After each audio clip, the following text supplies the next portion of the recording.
नमस्कार दोस्तों, मैं डीएम पंडित आपको स्वागत करता हूं मेरे इस यूट्यूब चैनल पे। देखिए कि आज हम एचटेट के लिए या दूसरी भी किसी एग्जाम के लिए, सीटेट के लिए, रीट के लिए हम ईवीएस पढ़ने जा रहे हैं। ईवीएस जिसके अंदर जीके जीएस और ईवीएस होती है, ठीक है। ईवीएस थोड़ा जीके जीएस से अलग हो जाता है, थोड़ा पर्यावरण की चीज़ आ जाती है उसमें। तो वन लाइनर पढ़ेंगे जल्दी जल्दी, जिससे कि हमारा सिलेबस क्या होता है जल्दी जल्दी खत्म हो जाए, ठीक है। तो मोस्ट इंपॉर्टेंट चीज़ें लाए, अगर आपको समझ आए तो वीडियो लाइक करें, और मैं ऐसी और वीडियो बनाऊंगा वन लाइनर में आपका सारा काम हो जाएगा, ठीक है।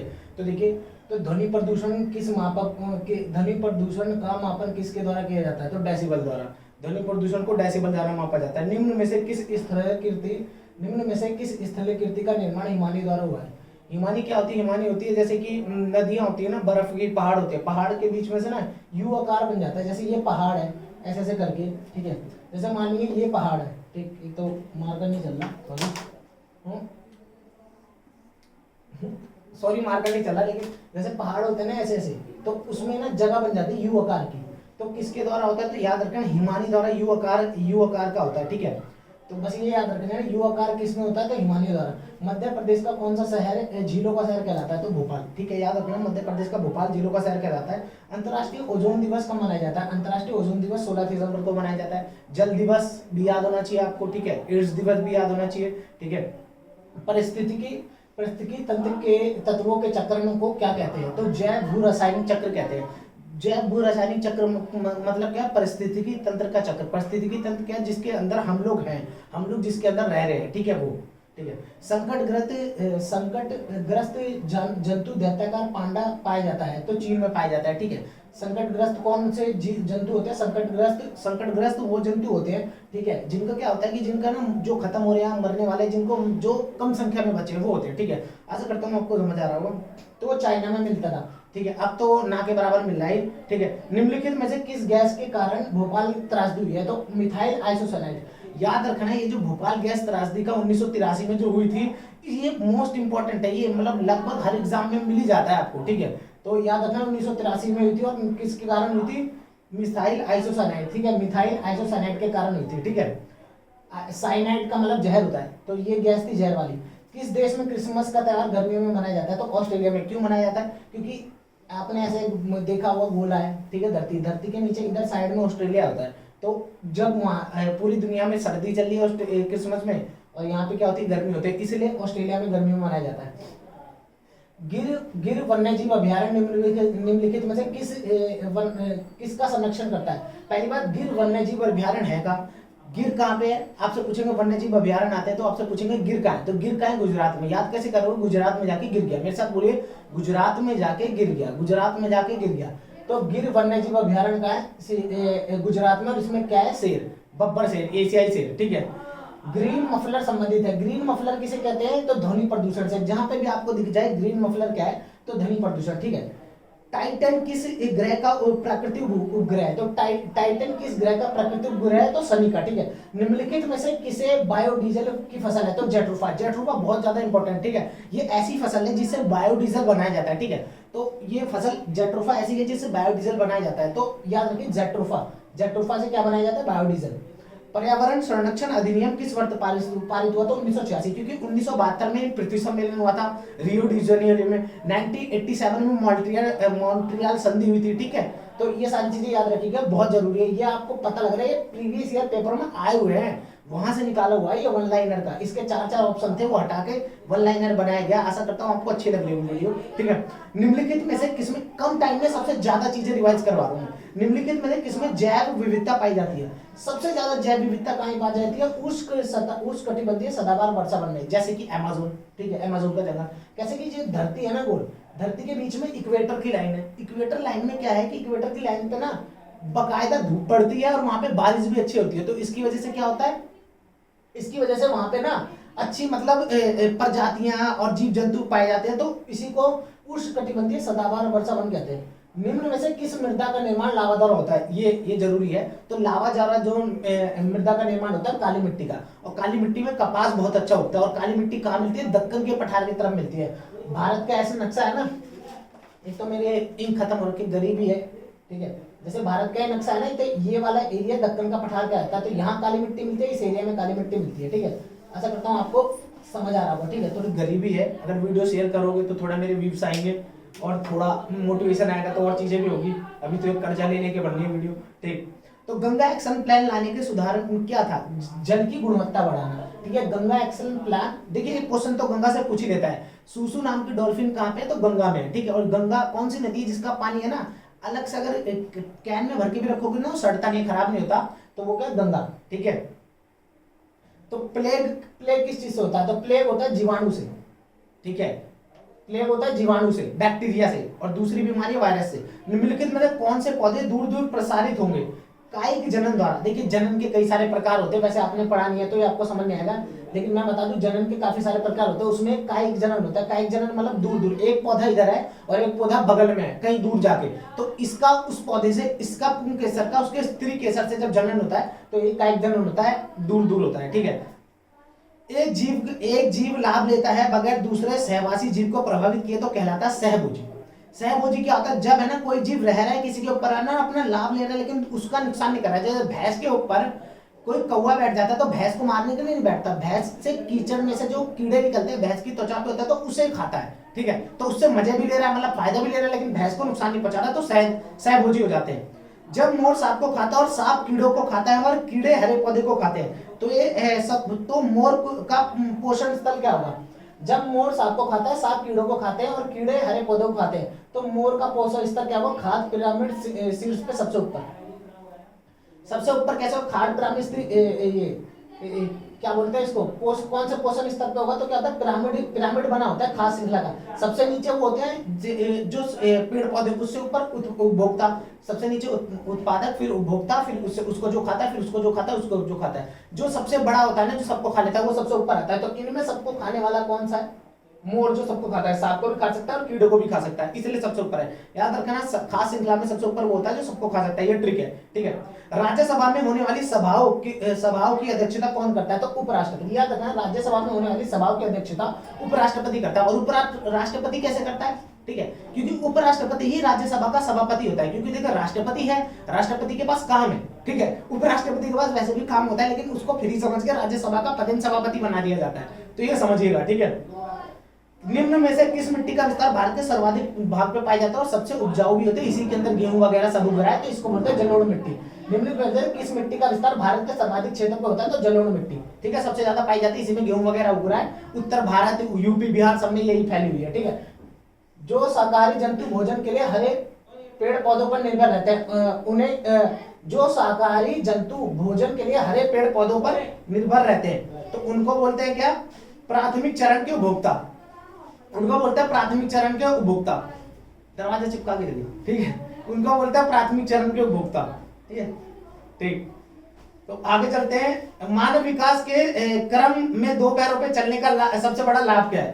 तो मानव विकास के क्रम में दो पैरों पे चलने का सबसे बड़ा लाभ है कि अब देखिए हमारे दोनों हाथ खुले हुए, तो इसका मतलब क्या है? हम मस्तिष्क का यूज करके हाथ का यूज कर सकते हैं, ठीक है। जानवर नहीं कर पाते, जानवर बेचारों पे दो हाथ होते नहीं, वो सबसे चल रहे होते हैं, ठीक। एक काम करिए, तेरे 200 रुपए ले ले, अब चल रही है तेरी ऊपर, ठीक है। वो दरवाजे भी देने हैं, मैं बताऊंगा, ठीक है। दरवाजे चिपका दियो, ठीक, चिपका दियो। भूकंप की तीव्रता को नापने के यंत्र को क्या कहते हैं? तो भूकंप की तीव्रता के नापने को यंत्र को कहते हैं सिस्मोग्राफ। सिस्मोग्राफ क्या करता है? भूकंप की तीव्रता नापता है, ठीक है। वो देखा होगा आपने, जैसे two two two two two two करके चलता है, वही सिस्मोग्राफ होता है, ठीक है। मतलब ऊपर नीचे ऊपर नीचे ऊपर नीचे करके मशीन होती है। अगर भूकंप हल्का सा भी आता है तो हिल हिल के ऐसे करके दिखा देता है कि भूकंप आया, ठीक है। सूर्य के सबसे निकट कौन सा ग्रह है? अब देखिए ये याद कराने की ट्रिक है। सूरज के सबसे निकट ग्रह कौन सा है? बुध। अब नॉर्मल सी बात है कि सूरज क्या है? गर्म। अब गर्म, बहुत ज्यादा गर्म चीज के पास कौन रहेगा? जो बुद्धू होगा, तो बुध, ठीक है। सबसे ज्यादा गर्म के पास बुध, तो बुद्धू, ठीक है। गिर राष्ट्रीय पार्क कौन से राज्य में है? गिर राष्ट्रीय पार्क का है गुजरात में, याद रखिएगा। गिर राष्ट्रीय पार्क गुजरात में, अभी थोड़ी देर पहले भी आया था। ये प्रीवियस ईयर क्वेश्चन है, ठीक है, ईवीएस के बेस्ट ऑफ द बेस्ट, ठीक है। अगर आपको पढ़ना है तो इस पे ध्यान दीजिए, ठीक है। सूर्य के सबसे निकट ग्रह बुध है, क्योंकि उसको बुद्धू बोलेंगे, ठीक है, याद करने लगे। गिर राष्ट्रीय पार्क कौन से राज्य में? तो गुजरात में। मैंने बताया था ना कैसे याद करें, गुजरात में जाके गिर गया, तो गिर राष्ट्रीय पार्क कहाँ है? गुजरात में। और गिर राष्ट्रीय पार्क में मिलता क्या है? शेर, एशियाई। किस परिस्थितिकी तंत्र में तत्वों का चक्रण कहलाता है? किसी परिस्थितिकी तंत्र में तत्वों का चक्रण क्या कहलाता है? जैव भू रासायनिक चक्र। अभी थोड़ी देर पहले भी पढ़ा था, क्योंकि बार बार पेपर में आ रहा है, ठीक है। चिपको आंदोलन के प्रणेता कौन थे? चिपको आंदोलन को जिन्होंने लीड किया था उनका नाम क्या था? सुंदरलाल बहुगुणा। याद रखिएगा, सुंदरलाल बहुगुणा, ठीक है, ये बहुत जरूरी नाम है, इंपॉर्टेंट नाम, ठीक है। इंसुलिन का रासायनिक प्रकृति क्या है? इंसुलिन क्या है? रासायनिक प्रकृति मतलब इंसुलिन होता क्या है, ठीक है। तो इंसुलिन होता है प्रोटीन। अगर पूछेगा ना इंसुलिन होता क्या, तो इंसुलिन एक प्रोटीन का प्रकार है, याद रखिएगा, ठीक है। पौधों में अर्धसूत्री विभाजन होता है परागकोश में, बस रट लीजिए, अगर आपने पढ़ा नहीं है ना कायिक जनन जनन पौधों में, तो ये पढ़ लेना, ठीक है। दही निर्माण हेतु कौन सा सूक्ष्म जीव उत्तरदायी है? लैक्टोबैसिलस। याद रखना, जो दूध से दही बनती है ना, देखिए, दही निर्माण हेतु कौन सा सूक्ष्म जीवी उत्तरदायी है? तो लैक्टोबैसिलस। कैसे? दूध से दही के निर्माण को क्या बोलते हैं? किण्वन की प्रक्रिया होती है, तो ये लैक्टोबैसिलस ही होता है जो क्या करता है? ये निर्माण करता है, ठीक है। मानव रुधिर वर्ग की खोज सर्वप्रथम किसने की? अरे वो जो पढ़ते हैं ना कि A group, A group, B group, blood group A है, बी है, ओ बी पॉजिटिव है, नेगेटिव है, फलाना ठिकाना है, तो वो किसने ढूंढी थी? लैंडस्टीनर ने। किसने? लैंडस्टीनर ने। किसने? लैंडस्टीनर ने। अब इसका नाम ही ऐसा है तो हम क्या कर सकते हैं, ठीक है। तो मानव वर्ग रुधिर वर्ग की खोज करी थी लैंडस्टीनर ने, याद रखिएगा, लैंडस्टीनर ने, ठीक है। प्याज आलू अदरक क्या है? प्याज आलू अदरक तना है। तना कैसे पता? देखिए, तना का मतलब क्या है? प्याज आलू अदरक तना देखा है, पेड़ देखा है, पेड़ में नीचे जड़ होती है, ऊपर क्या होता है? बीच में तना होता है, ऊपर क्या होता है? पेड़ के फूल पेड़ होते हैं, टहनियां होती है। तो आप अगर प्याज आलू वगैरह को देखेंगे ना, वो जमीन के अंदर लगी होती है, और प्याज आलू को निकालोगे तो आलू के नीचे ना तुम्हें हल्की हल्की जड़ दिखेगी, प्याज के नीचे हल्की हल्की जड़ दिखेगी, तो जड़ से ऊपर जो होता है वो तना होता है। तो प्याज हकीकत में तना होती है और आलू भी तना होती है, ठीक है। एक कोश के सूक्ष्म जीव है पैरामीशियम। अमीबा भी एक कोश के जीव है और पैरामीशियम भी एक कोश के जीव है। वायु दाब नापने वाले यंत्र को क्या कहते हैं? बैरोमीटर। देखिए, अभी हमने यंत्र का नाम पढ़ा था, अभी भूकंप नापने वाले यंत्र को क्या कहते हैं? सिस्मोग्राफ, नहीं सिस्मोमीटर, ठीक है। और कौन से किस पे नापा जाता है? तो सिस्मोग्राफ पे, भूकंप को। और वायु को दाब को नापने वाले यंत्र को बैरोमीटर। की वायु का दाब की ना एयर प्रेशर का है, जैसे पहाड़ों पे जाते हो तो एयर प्रेशर बदल जाता है, जमीन पे रहते हो तो एयर प्रेशर कम होता जाता है, जैसे पहाड़ पे जाते हो तो आपका एयर प्रेशर बहुत कम होने लग जाता है। इसीलिए क्या होता है? हमारे नाक वाक से खून आने लग जाता है, क्योंकि बॉडी के अंदर का जो प्रेशर होता है वो बाहर के प्रेशर से ज्यादा हो जाता है। तो बॉडी के अंदर की जो नसें हैं तो पंप करती हैं किसको? अंदर के खून को, भी बाहर भागे, इसीलिए नसें वैसे फटने का डर रहता है। और अंतरिक्ष में तो बिल्कुल ही नहीं है एयर, तो उसमें क्या होता है? और दिक्कत होती है इस चीज से, इसीलिए अंतरिक्ष में सूट पहन के जाते हैं कि नसें फट के खून ना निकल जाए, ठीक। आशा करता हूँ आपको समझ आ रहा है। वो देखिए, इसके लिए मेहनत लगती है यार। अगर वीडियो अच्छी लगे तो लाइक कर दो, ठीक है, क्योंकि इतनी जल्दी इतने सारे क्वेश्चन अभी जितने मैं बता रहा हूँ उतने ये कम से कम 100-200 हो जाएंगे, ठीक है, वन लाइनर में। तो बीटी कपास है। बीटी कपास क्या है? ट्रांसजेनिक पौधा है, ठीक है, याद रखना, बीटी कपास एक ट्रांसजेनिक पौधा है, ठीक है। निम्नलिखित में कौन सा रसायन आम को पकाने में प्रयोग होता है? अधिकतर फलों को पकाने में यही प्रयोग होता है, कैल्शियम कार्बाइड। नाम याद रखना, carbide carbide carbide carbide carbide, calcium carbide. Calcium carbide आम को पकाने में प्रयोग होता है और फलों को भी। निम्नलिखित में कौन सी गैस ग्रीन हाउस नहीं है? तो सीओ। सीओ क्या है? Carbon oxide. प्लस सीओ क्या है? सीओ क्या नहीं है? मतलब ग्रीन हाउस गैस नहीं। ग्रीन हाउस गैस क्या होती है? जैसे CO2 carbon dioxide, green house gas. Green house gas कौन सी होती है? जो धरती पे क्या करती है? गर्मी बढ़ाने का काम करती है। लेकिन CO क्या है? CO2 होता तो कार्बन डाइऑक्साइड हो जाता, वो ग्रीन हाउस गैस होती, लेकिन ये CO नहीं, ठीक है। इनमें से कौन सा द्विबीजपत्री पौधा है? द्विबीजपत्री पौधा मतलब सरसों। अब अगर आप सरसों को देखोगे, चने को देखोगे, तो वो दो हिस्सों में टूटता है ना, दो हिस्सों में टूटता है। जैसे चने को लो, मूंगफली को लो, तो एक मूंगफली का दाना होगा, दो पार्ट में टूटेगा, ऐसे करके दो हिस्से होंगे उसके, तो उसी का मतलब है द्विबीजपत्री। कौन सा प्रथम साहित्य स्रोत है? सबसे पहला साहित्य हमारा जो लिखित डॉक्यूमेंट है हमारे पास, ऋग्वेद है, ठीक है। हमें माना जाता है कि जब हमारा इतिहास चालू हुआ, जब हम सभ्य बने, तो सबसे पहले ऋग्वैदिक काल आया था। हिस्ट्री पढ़ी होगी आपने, ऋग्वैदिक काल आता है तो उसे ऋग्वैदिक काल कहते हैं, जहां पे हम लोग बसना चालू हुए, हमने नई नई चीजें सीखी। तो ऋग्वैदिक काल के बाद माना जाता है कि जो वैदिक काल है उसमें 3 ग्रंथ लिखे गए। जैसे कि पहले काल में, ऋग्वैदिक काल में ऋग्वेद लिखा गया, आगे वाले में अथर्ववेद, यजुर्वेद और सामवेद लिखे गए, तो 4 वेद है हमारे, ठीक है। वायुमंडल में 99% भाग पर कौन सी दो गैसों का विस्तार है? तो ऑक्सीजन और नाइट्रोजन। आपको पता है ना, 99%, 71% 71% नाइट्रोजन है, और ऑक्सीजन क्या है? 28%, और 1% में और सारी गैसें, ठीक है। निम्नलिखित में से कौन सा स्वस्थ हड्डियों के लिए आवश्यक है? कैल्शियम और विटामिन डी, ठीक है। आपको पता है कैल्शियम हड्डियों की मजबूती के लिए चाहिए होता है, हॉर्लिक्स में भी आता है कैल्शियम की शक्ति, ठीक है। और भारत में हिमालय की सबसे ऊंची चोटी क्या है? तो माउंट केटू।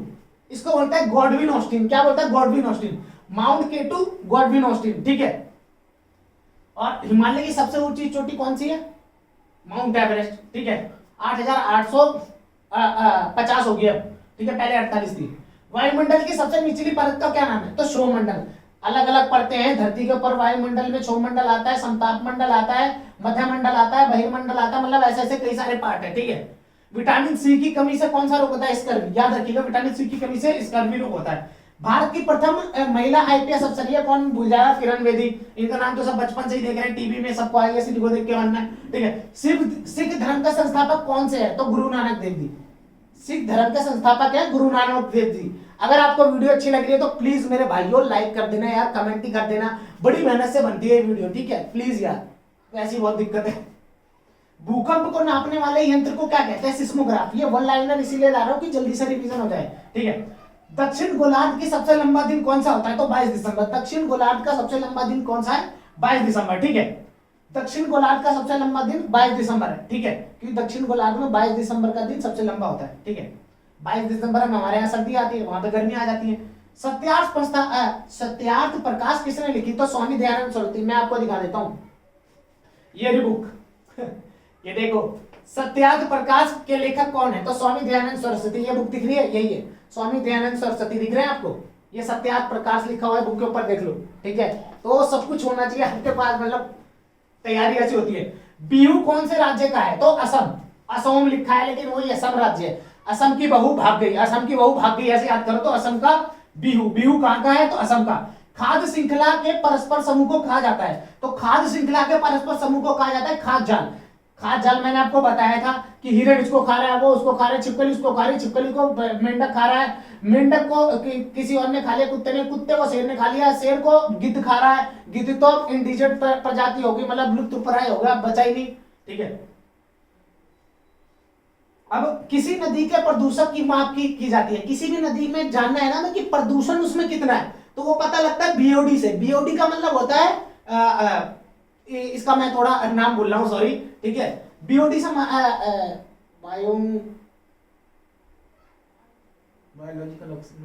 बायोलॉजिकल ऑक्सीजन डिमांड ऐसे करके होता है। वाटर के अंदर क्या होता है? जिस नदी में बीओडी की मात्रा सही होती है ना, उस नदी का पानी सही माना जाता है, जिसके अंदर नहीं होती उसको सही नहीं माना जाता।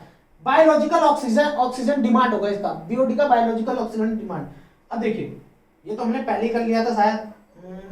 ध्वनि को किसमें नापा जाता है? डेसिबल। ध्वनि को किसमें नापा जाता है? डेसिबल। ये तो हो गया हमारा, है ना। चलिए आज के लिए इतना ही काफी है। अगर आपको सही में ये चीजें अच्छी लगी हो, आपको कंटेंट अच्छा लग रहा हो, आपका मन कर रहा हो कि ऐसे ही मैं वन लाइनर और लेके आऊं, आज तो मैं इसलिए लाया हूं, देखो कितने व्यूज आते हैं, क्या होता है, ठीक है। अगर आपको वीडियो अच्छी लगे तो एक लाइनर के मैं और करवा सकता हूँ। ये तो कुछ 40-50 हुए होंगे, 60-70 से ज्यादा ही होंगे एक लाइन में। अगर कम से कम ये 45-50 से ज्यादा ही है, ठीक है, 60 के लगभग होंगे। तो ऐसी आपको और चाहिए तो प्लीज वीडियो लाइक करना, शेयर करना और सब्सक्राइब कर देना, तो आगे की वीडियो और बनाई जाएगी। बाकी धन्यवाद आपका। वीडियो लाइक करें, शेयर करें, सब्सक्राइब करें। धन्यवाद दोस्तों।